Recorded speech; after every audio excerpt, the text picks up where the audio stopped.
Bonjour à toutes, ravie de vous retrouver sur ma chaîne.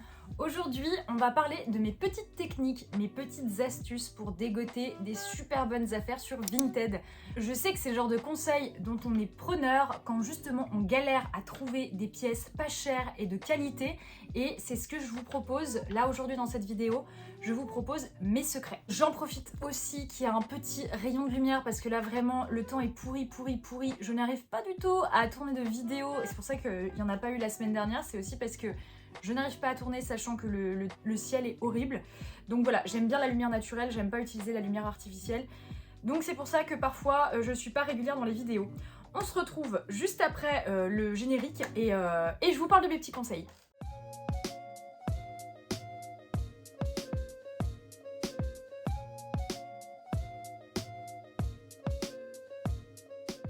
Alors, évidemment, si vous ne connaissez pas ma chaîne, n'hésitez pas à vous abonner si vous aimez la seconde main, la mode vintage, la marque rouge, je parle beaucoup de ça, je suis une addict de Vinted, donc vraiment, n'hésitez pas à vous abonner et surtout, n'hésitez pas à liker cette vidéo pour qu'il y ait davantage de visibilité. Ça, c'est super important et en même temps, ça me permet d'avoir comme une sorte de thermomètre de si ce genre de vidéo vous plaît ou pas pour pouvoir en refaire par la suite. Donc vraiment, ça serait top de votre part si vous likez la vidéo. Voilà. Alors, je me suis préparé un petit thé pour bien commencer cette vidéo. Donc, j'ai regardé un petit peu globalement tous les conseils que j'avais, enfin ceux que je mets en pratique. Et on va dire qu'il y a 7 techniques voilà, que j'utilise globalement. Il y en a certaines que vous devez connaître à mon avis. Et puis, je vais vous donner mes astuces un peu secrètes voilà, qui font que j'arrive à trouver de jolies pièces. Donc, on va commencer avec la première technique. Donc, la première technique, c'est quand même très simple. Et je pense que vous le faites actuellement. C'est faire des tris par ordre croissant. Vous triez quand vous cherchez une marque, quand vous cherchez, je sais pas moi, une pièce en particulier que vous avez en tête. On trie par ordre croissant, bien que ça peut être un petit peu long au début, les premières pièces, voilà. En général, ça paye parce que y a des pièces qui vont rester un petit peu dans l'oubli, qui vont rester dans l'oubli tout simplement parce que les personnes qui ont mis l'annonce, qui l'ont publiée, n'ont pas du tout fait en sorte de mettre en valeur la pièce, ne l'ont pas rendue visible également. Donc la visibilité, ça se traduit par les hashtags, le nom d'une marque, des détails qui seraient fournis. Quand la personne ne met pas grand-chose, la pièce donc manque de visibilité, il y a peu d'utilisateurs qui tombent sur la pièce et du coup, la pièce ne se vend pas. Et ça, ça c'est très intéressant pour nous, tout simplement. Donc on regarde par ordre croissant et on se fixe aussi un budget limite quand justement on n'a pas un portefeuille très large. Il vaut mieux miser sur le fait de se stabiliser à par exemple 10 € maximum. Au moins là on est sûr de pas être frustré en fait, parce que parfois on peut être frustré en tombant sur une super jolie pièce et on se dit oh non j'ai pas l'argent, trop les boules. Donc vraiment faites ce conseil là. Voilà, si vous avez un petit budget, n'hésitez pas à utiliser cette technique-là.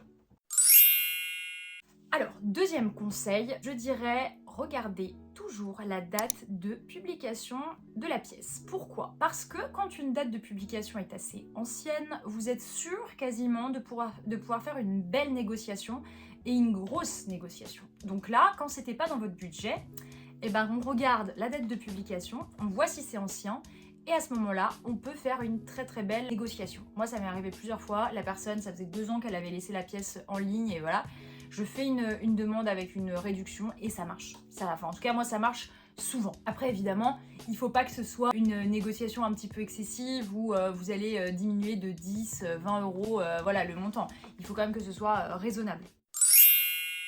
Alors, mon troisième conseil, ce serait la réactivité. Alors, on va dire il y a 2 techniques. Soit la technique d'aller sur des pièces qui sont là depuis longtemps et on va regarder par prix, par ordre croissant et là on va tomber sur de bonnes affaires. Soit on va miser sur la réactivité, la rapidité à trouver la pièce. Donc on enregistre, ça c'est hyper important. On enregistre toutes les marques qu'on aime. Voilà, on a nos petites marques, des marques connues, des marques moins connues, on les enregistre et on check tous les jours. Parce que là, on a la deuxième alternative qui est la personne qui n'a aucune conscience de la valeur de ce qu'elle propose, de la pièce qu'elle a entre les mains et qu'elle va mettre à un prix dérisoire. Et là, il faut être la première à à dégainer sa carte bleue et enfin, voilà, vous voyez ce que je veux dire, et y aller et l'acheter tout de suite. Et ça, il y a de nombreuses filles qui ont cette technique, donc il faut être la première à, en gros, à acheter l'article. Et parfois vous avez des affaires mais incroyables, des fois vous avez des prix dérisoires pour des pièces ultra qualitatives. Donc ça c'est la deuxième technique, et donc ne pas hésiter à regarder tous les jours en fait les marques que vous préférez. Moi je peux pas le faire carrément parce que j'ai tellement de marques enregistrées que ce serait vraiment très chronophage, mais je fais ça avec les marques que je préfère, et du coup ça paye en général. Je trouve toujours de trop jolies pièces à des prix trop accessibles quoi. Alors, pour mon quatrième conseil, très important, ne pas être trop précis dans ses mots-clés. Ça, c'est vraiment la base. Pour moi, c'est hyper important, et je sais qu'il y a beaucoup de gens qui le font pas trop, qui vont chercher quelque chose de précis. Moins la pièce, elle sera décrite précisément, et plus vous aurez de chances d'avoir un prix super attractif. Alors évidemment, quand on met pas de mots-clés, on a une quantité de vêtements, ça c'est sûr. Ça c'est on va dire, c'est l'aspect négatif de cette technique, c'est que c'est super chronophage et qu'on va avoir tendance à passer des heures et des heures à scroller les pages. Sauf qu'il n'y a que comme ça que vous pourrez trouver des pièces rares, voire de certaines marques. Moi, c'est ce qui s'était passé par exemple pour une de mes robes mage. Une mage avec un motif qui est magnifique, mage vintage des années 90, avec motif cerise et fleurs. C'est une pièce que j'adore. Je ne sais pas si vous suivez ma chaîne, mais si vous connaissez ma chaîne, vous savez que, enfin voilà, c'est une pièce que j'aime énormément, et vous aussi vous l'aimez bien cette pièce je crois.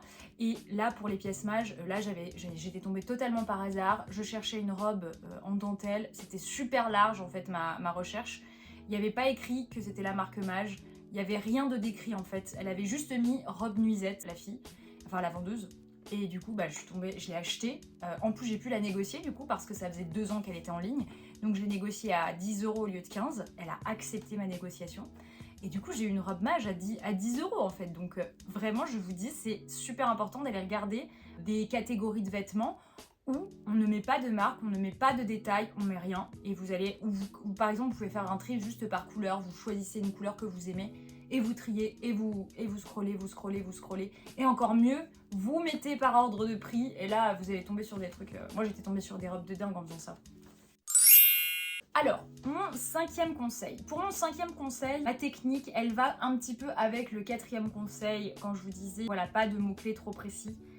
Là, autre conseil important, ne pas taper le mot vintage dans vos recherches, dans vos mots-clés. Parce que le vintage, aujourd'hui, à l'heure actuelle, c'est quelque chose qui est très prisé, qui est en vogue, qui devient de plus en plus désirable. On voit bien que même les magazines féminins s'y mettent.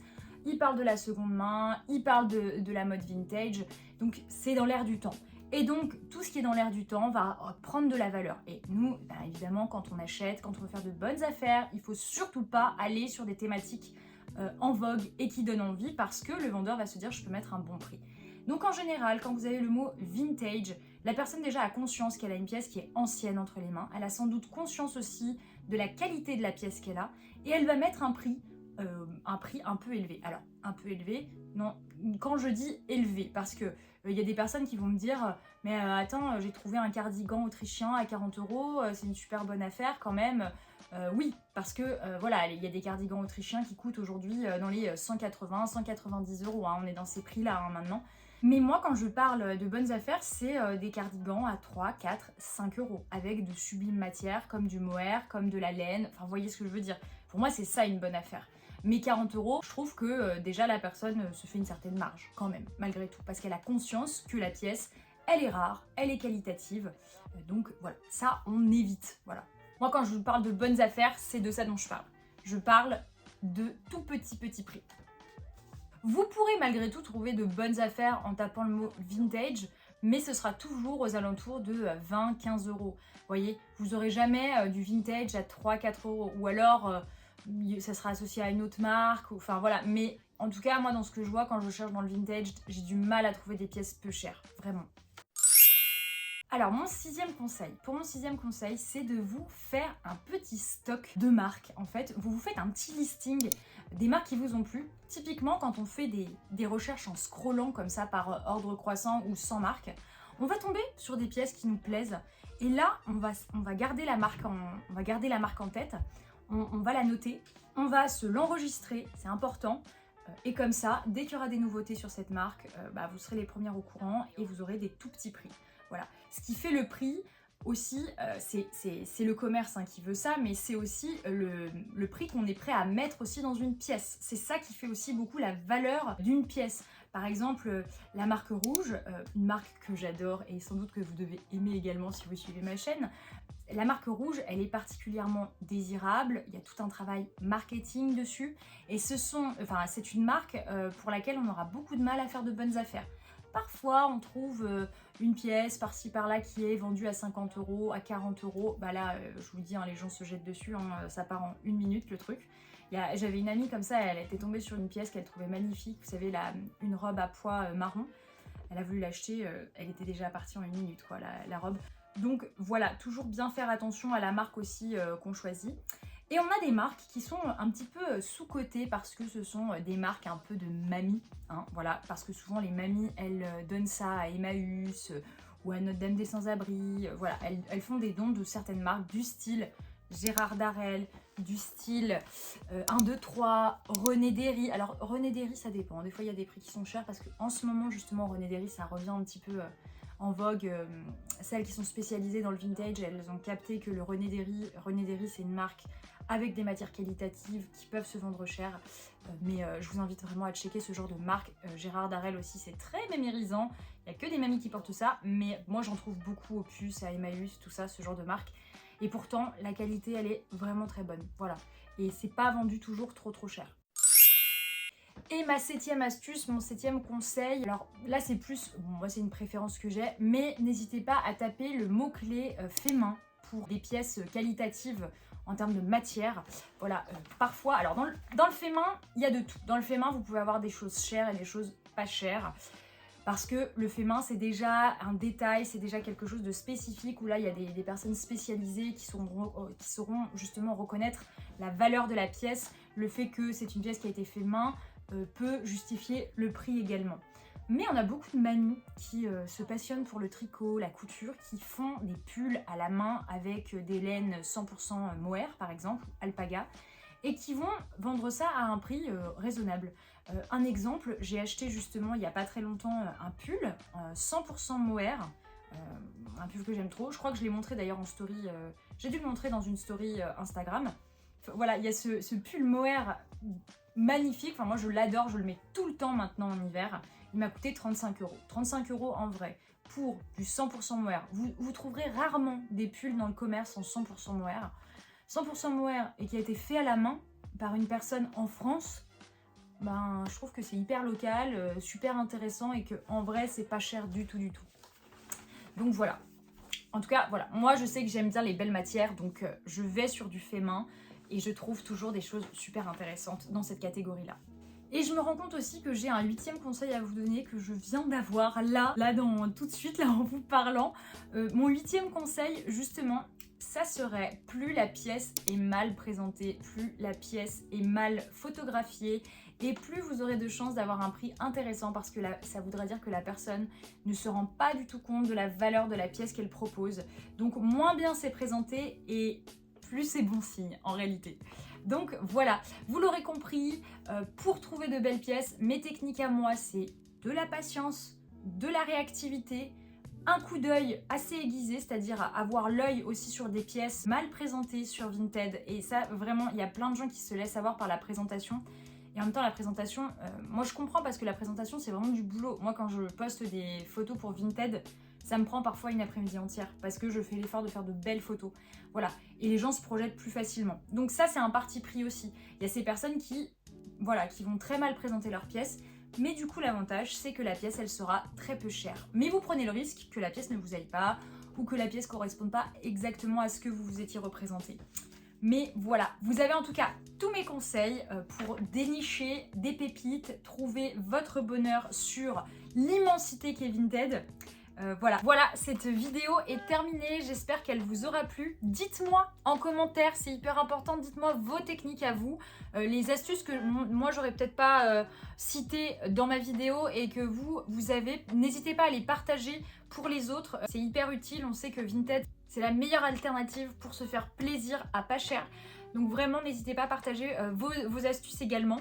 Moi, je vous laisse, je vous dis à très vite et j'espère pouvoir faire une vidéo la semaine prochaine. Voilà, ciao!